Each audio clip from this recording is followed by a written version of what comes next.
Louvado seja nosso Senhor Jesus Cristo. Para sempre seja louvado.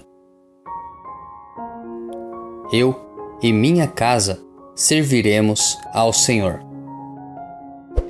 Inspirai, ó Deus, as nossas ações e ajudai-nos a realizá-las, para que em vós comece e para vós termine tudo aquilo que fizermos. Por Cristo nosso Senhor. Amém.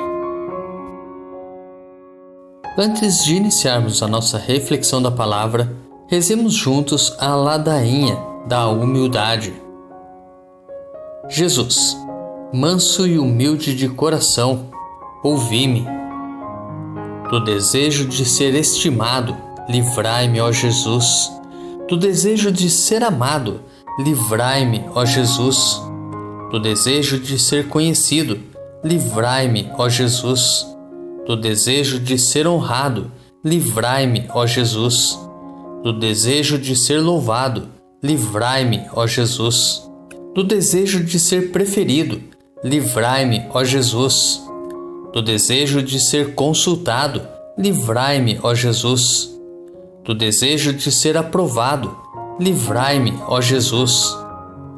Do receio de ser humilhado, livrai-me, ó Jesus. Do receio de ser desprezado, livrai-me, ó Jesus. Do receio de sofrer repulsas, livrai-me, ó Jesus. Do receio de ser caluniado, livrai-me, ó Jesus. Do receio de ser esquecido, livrai-me, ó Jesus. Do receio de ser ridicularizado, livrai-me, ó Jesus.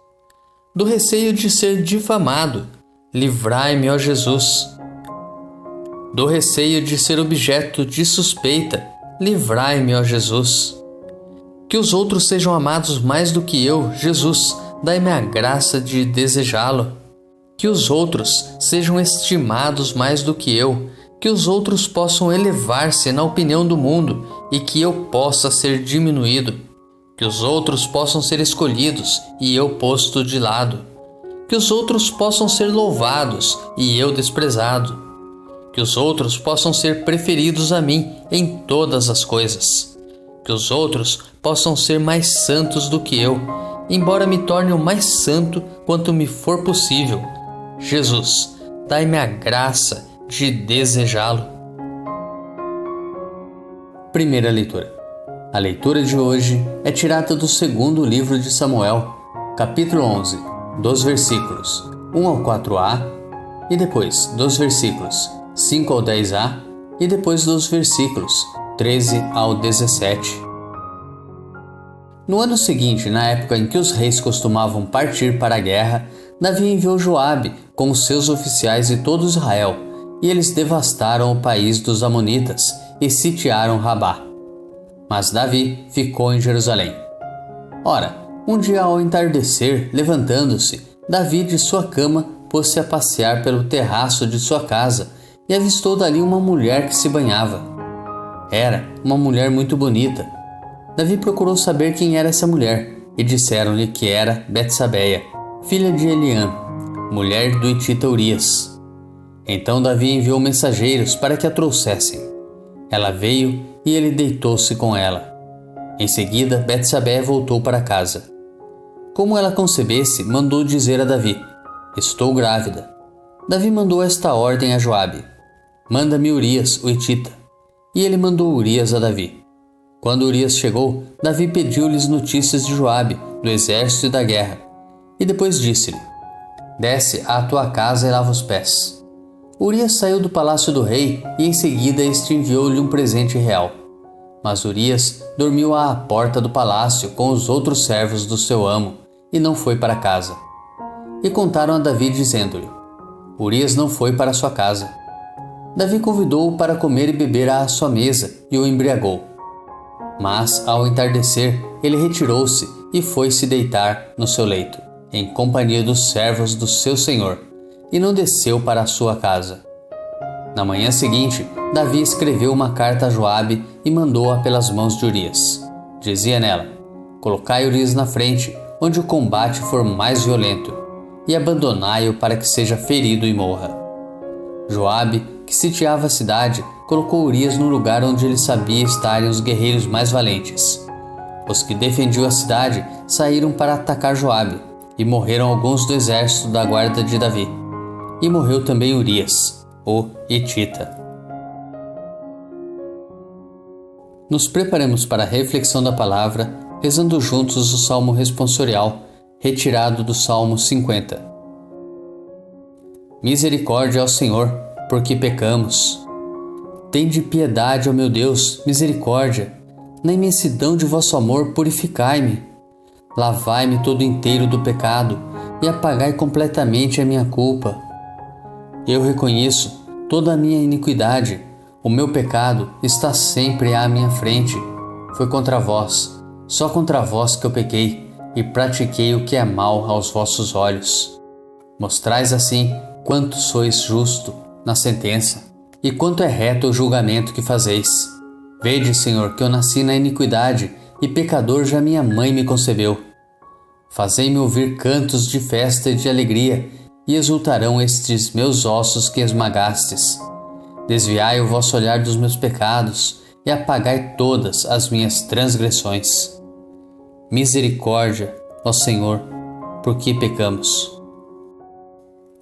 Evangelho. O Evangelho de hoje é tirado de Marcos, capítulo 4, dos versículos 26 ao 34. Naquele tempo, Jesus disse à multidão: O reino de Deus é como quando alguém espalha a semente na terra. Ele vai dormir e acorda, noite e dia, e a semente vai germinando e crescendo, mas ele não sabe como isso acontece. A terra por si mesma produz o fruto. Primeiro aparecem as folhas, depois vem a espiga, e por fim os grãos que enchem a espiga. Quando as espigas estão maduras, o homem mete logo a foice, porque o tempo da colheita chegou. E Jesus continuou: Com que mais poderemos comparar o reino de Deus? Que parábola usaremos para representá-lo? O reino de Deus é como um grão de mostarda, que ao ser semeado na terra é a menor de todas as sementes da terra. Quando é semeado, cresce e se torna maior do que todas as hortaliças, e estende ramos tão grandes que os pássaros do céu podem abrigar-se à sua sombra. Jesus anunciava a palavra, usando muitas parábolas como estas, conforme eles podiam compreender. E só lhes falava por meio de parábolas, mas quando estava sozinho com os discípulos, explicava tudo. Reflexão. Se até o capítulo 3 o evangelista São Marcos insiste que Jesus ensinava, mas não diz ainda qual o conteúdo do ensinamento, no capítulo 4 ele apresenta o conteúdo do ensinamento de Jesus sob a forma de parábolas. Na liturgia de hoje, temos as parábolas da semente que cresce por si e a parábola do grão de mostarda. A parábola da semente que cresce por si diz que o reino de Deus é como alguém que espalha a semente na terra, e este alguém, permanecendo acordado ou dormindo, não interfere no crescimento dela.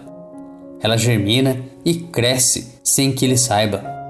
Torna-se uma planta, depois produz a espiga e depois os grãos, que enchem a espiga.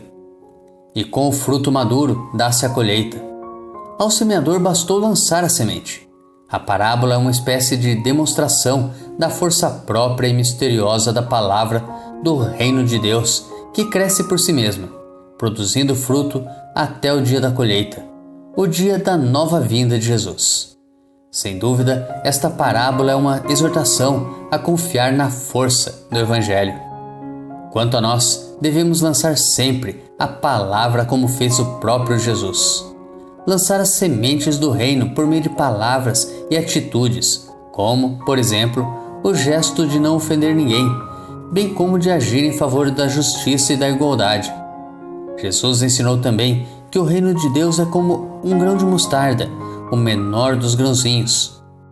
Esta sementinha, quando é semeada, cresce e torna-se uma grande árvore, servindo até de abrigo para as aves do céu. Mas e quanto a nós?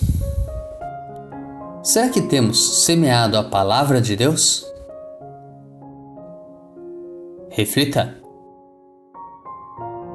Tenha um santo e abençoado dia. Grave agora um áudio com a leitura do dia e encaminhe para o seu próximo. Ou envie um versículo da Bíblia nesse instante. Se preferir, compartilhe este vídeo. Curta, comente com o seu amém. Deus te abençoe.